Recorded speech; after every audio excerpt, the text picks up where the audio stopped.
আমি কার মনোবাসনা পূর্ণ করব? আজ তোমরা নিকুঞ্জ কারণে এসেছ আমার শরণে। কেন? আমি তোমাদের কথা দিয়েছিলাম আগত শারদীয়া পূর্ণিমা তিথিতে তোমাদের মনের বাসনা আমি পূর্ণ করব। দেখো, বাসনা তো পূর্ণ করব, কিন্তু আমি যে ভক্তের ভগবান, ভক্ত যে আমার প্রতি কতটা প্রেম, কতটা ভালোবাসে, সেই জন্য ভক্তকে আমি পরীক্ষা নেব।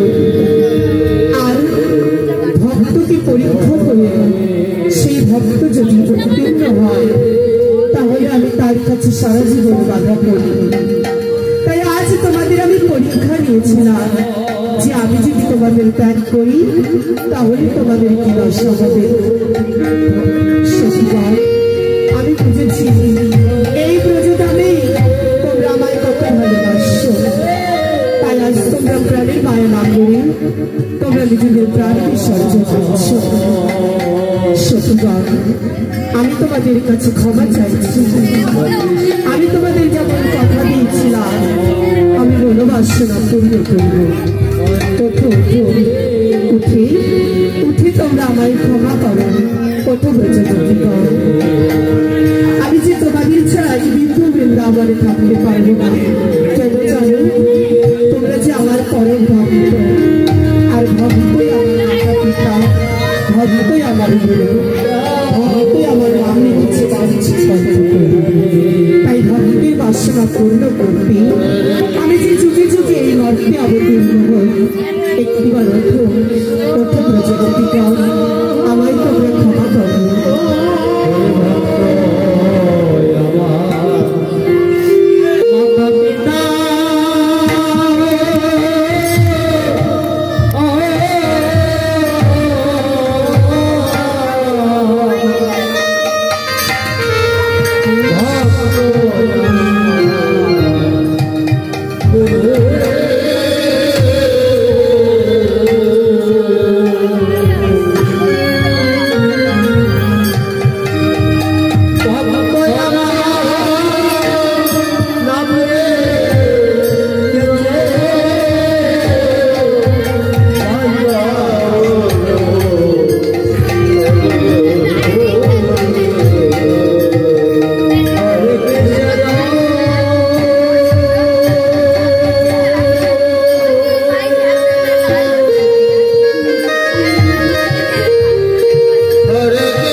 চক্রে নৃত্য করবো।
তোমরা বৃন্দাবন থেকে কতজন ভক্তি এসেছো?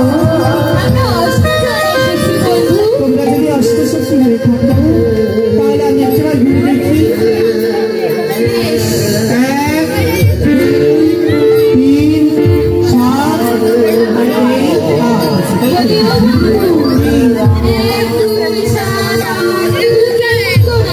আমার গোনা হচ্ছে না, তাহলে তুমি একবার ঘুরে দেখাও।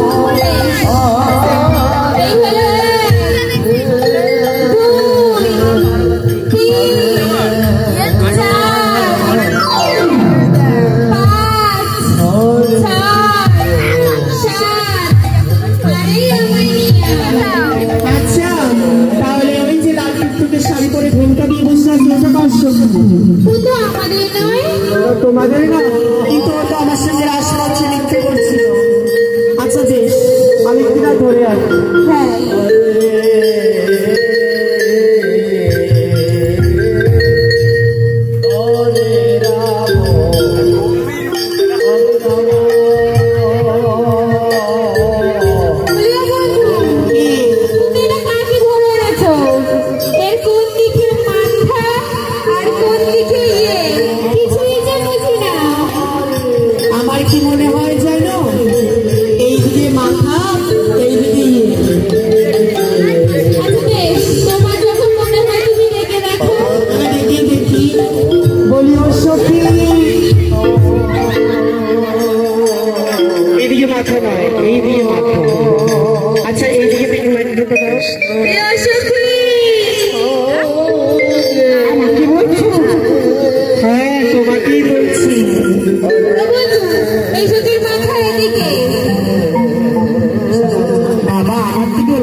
বলছি কি তোমার একটা ভালো নাম আছে না? ভালো নামটা কি? আছে আছে, বলো। আমার নাম হচ্ছে শেষ গোপিনী। শেষ গোপী? আচ্ছা, শেষ মানে হয় সাদা, নিশ্চয়ই এই গোপীর বদল সাদা, তাই আমি গোপীর বদল দেখবো। তোমরা সবাই দেখবে তো? হ্যাঁ না না, আমি কাউকে আমার মুখ দেখাবো না। কেন? আমার নতুন বিয়ে হয়েছে। নতুন বিয়ে হয়েছে? কতদিন হলো? এই তো সপ্তাহখানি হয়েছে। সপ্তাহখানি? হ্যাঁ। আচ্ছা ঠিক আছে, শোনো, তোমার বদল না দেখলে তুমি আমার সাথে রাস করবে কি করে? তাই এসে তোমার বদলখানি দেখায়। সবাইকে বদল দেখাবো তো? দেখবে তো? বেশ।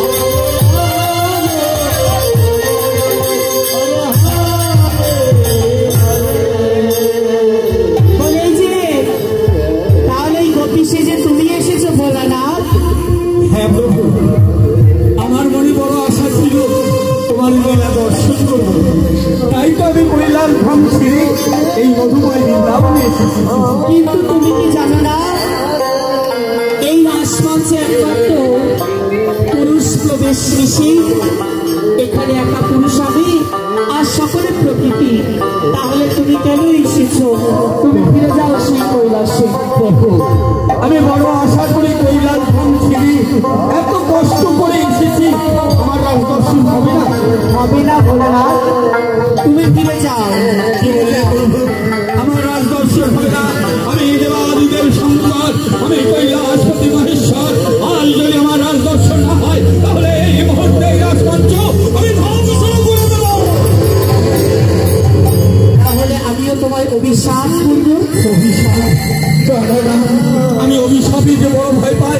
না প্রভু, না, আমাকে আপনি অভিশাপ করবেন না প্রভু। তাহলে চলে যাও। প্রভু, তাহলে কি সত্যি আমার রাজদর্শন হবে না? আচ্ছা, তোমার মনের বাসনা জেনেছি, তুমি আমার রাজদর্শন করবে, তাই তো?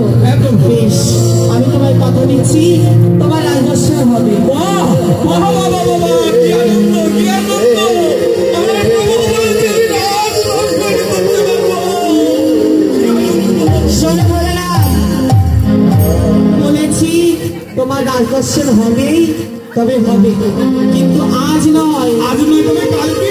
কালও নয়। তবে এই যুগে নয়। এই যুগেই নয়? না। তবে কবে হবে প্রভু? হবে হবে, শোনো, এই দাপর যুগ শেষ করে সামনে আসবে ঘোর কলিযুগ। ওই ঘোর কলিযুগে তোমায় একবার জন্ম নিতে হবে। আমাকে কৈলাস ধাম ছেড়ে ওই মর্তের মুখে কি জন্ম নিতে হবে? হ্যাঁ, জন্ম কোথায় হবে জানো? কোথায় হবে? শোনো, ওই কলিযুগে তোমার জন্ম হবে নদিয়ার শান্তিপুরে বাবলায়। তোমার নাম হবে হবে মহাবিষ্ণু অবতার অদ্বৈত আচার্য। অদ্বৈত আচার্য?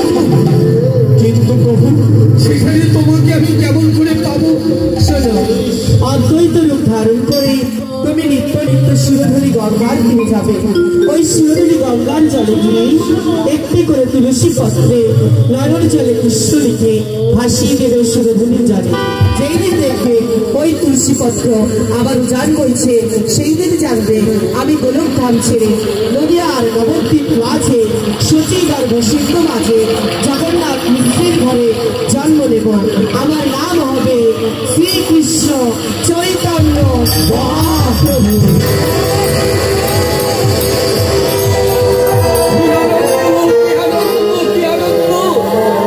আজ প্রভুর নব অবতার শ্রীকৃষ্ণ চৈতন্য।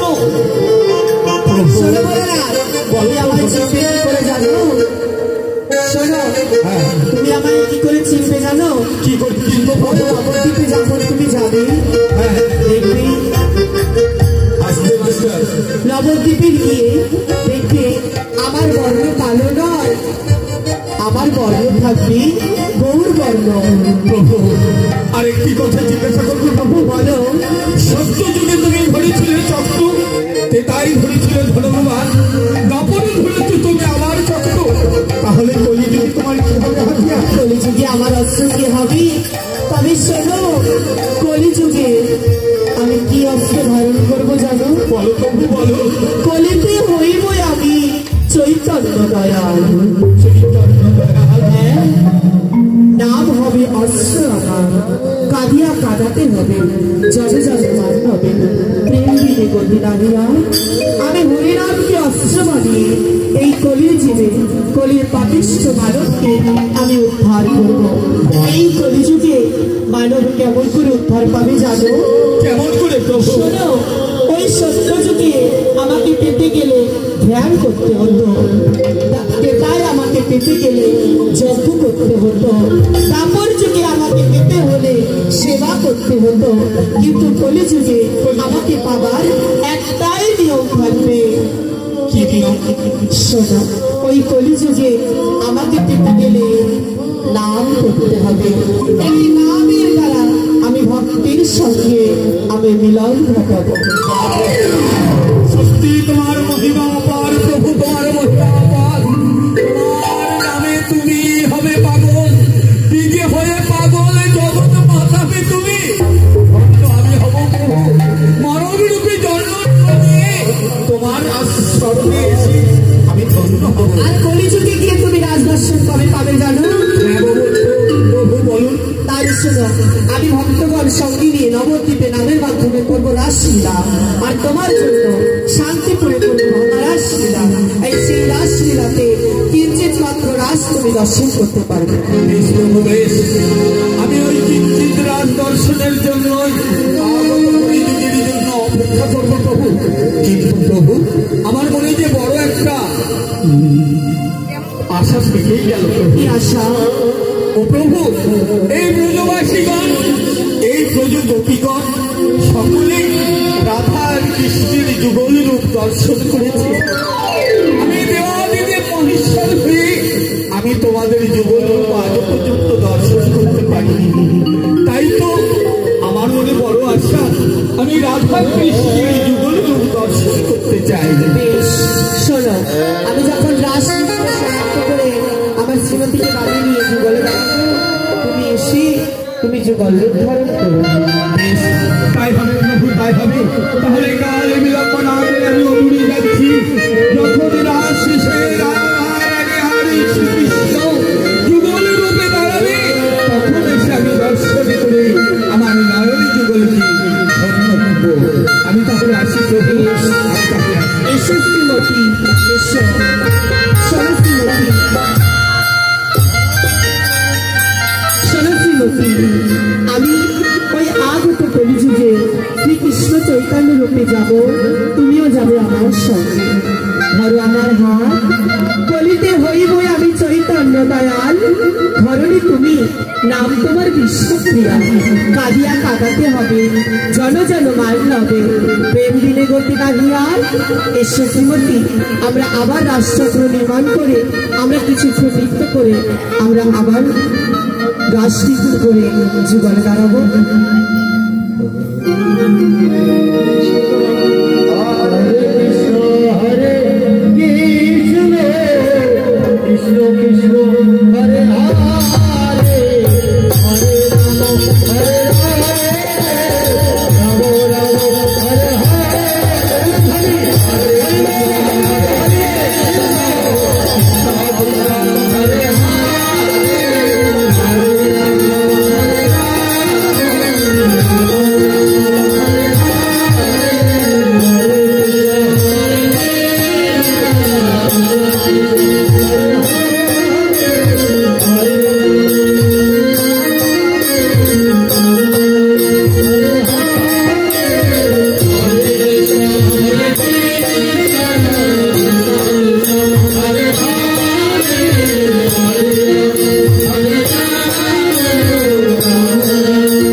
জীবনগুলো দাঁড়িয়েছে, যদি কোনো মায়েরা আমাদের রাধাগুলিতে বড় করতে ইচ্ছে তাহলে আমাদের আসলে উদ্দেশ্য বড় করবে।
Krishna, Hare Krishna, Hare Hare, Hare Rama. Hare